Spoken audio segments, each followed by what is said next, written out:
How to log in new account in Amazon Prime. Hey everyone, welcome back to our channel. In today's video I will guide you on how you can log into new account in Amazon Prime, so make sure to watch the video till the end.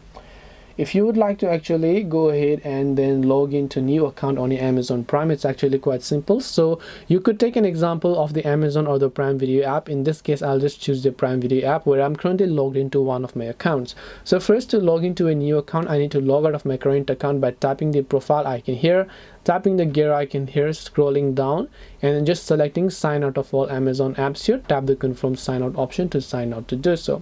Now once I've done that, I just need to log into my another account, which could be a relatively new account. So here, make sure you're under the sign in page and make sure to enter your email or phone number and then tap on continue.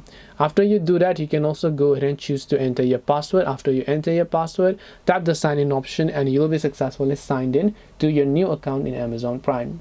This way you will be able to log into new account in Amazon Prime. Hope this video was very helpful. If you have got any more questions, feel free to leave them down below.